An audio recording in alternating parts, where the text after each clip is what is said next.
I pledge allegiance to the flag of the United States of America and to the republic for which it stands, one nation, under God, indivisible, with liberty and justice for all.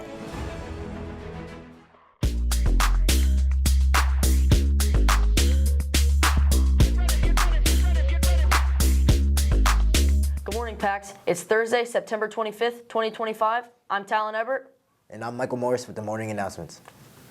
Attention Best Buddies members. Today's meeting has been canceled. We will meet next Thursday, October 2nd.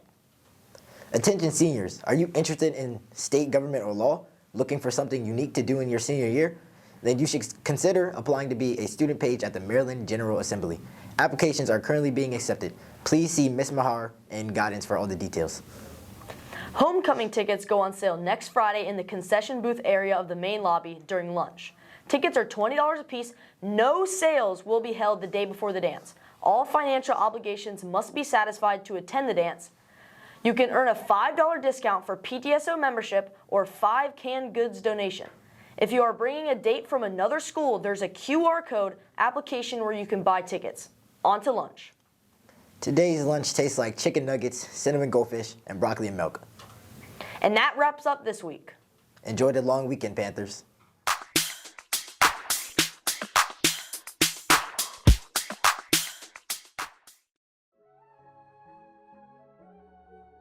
What's up, Pax Nation? I'm Trey Struthers. I'm Tylan, Ebert. And I'm Michael Morris. Welcome to the second episode of Last Week in Sports, Panther Edition. Volleyball had 2 games last weekend, going 1-1. They couldn't get the win against Northern, but they bounced back against McDonough, winning in 4 sets. They also had a tournament this weekend, which they played pretty well in, so shout out to them. Field Hockey played 3 games last week, going 2-1 through that stretch. They played Riken at Riken's crib, beat them 2-1. Then they played away at Chesapeake. Unfortunately, couldn't come away with that dub, but then bounced back with a win against Chop. After the North Point game, Patuxent looked to bounce back against St. Charles. After coming down early, they mounted a comeback, but they fell short, losing 26-22. But now, as Northern's coming to the den, we're looking to smash them hard back. Let's go, Pax. That's it for Sports Recap this week. See you next week. Another week, another fantasy football recap. It's me, Michael, and I'm back with another episode of Boomers and Busters, Week 3 edition. Trey Tucker had an insane Sunday performance, putting up 40.9 points after only being projected around 7.5. Hunter Henry scored all the touchdowns for the Patriots, which amounted to a 29-point outing.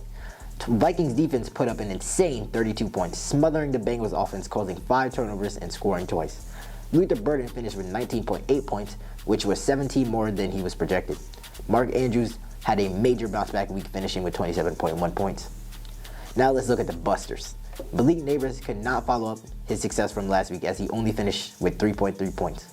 The whole Bengals offense was in a box, especially T. Higgins, who finished with 2.5 points. Saquon Barkley couldn't get it going and ended with 9.5 points. Michael Penix struggled heavy against the Panthers, throwing 2 picks and finishing with 3.78 points. Go Falcons. Zay Flowers was basically non-existent for the Ravens on Monday Night Football, as he ended with 3.3 points. Some players I will watch out for this week are Quentin Johnson versus Giants, Trey Benson versus Seahawks, Darnell Mooney versus the Commanders, Woo! Marvin Mims versus the Bengals, and Nick Chubb versus Tennessee. That's all I have this week. Wish you guys luck. What's up, guys? Welcome to the second episode of College Football, the crazy sport in the country. Here's the exciting news of last week. In Week 4, there was a stunning weekend of college football. Teams have been revealed to be frauds and dog-walked. The team that I knew would be getting spanked soon was ranked 9 Illinois at ranked 19 Indiana, where they lost 63-10. Illinois never played a decent team. They played their father. Ranked 17 Texas Tech shocked a Utah home crowd 34-10. Vanderbilt putting a 70-burger on Georgia State, getting their revenge from last year. In a heartbreaking game, Auburn falls to Oklahoma 24-17 as refs missed many calls for both sides, creating a sloppy mush fest. Here's a preview of Week 5.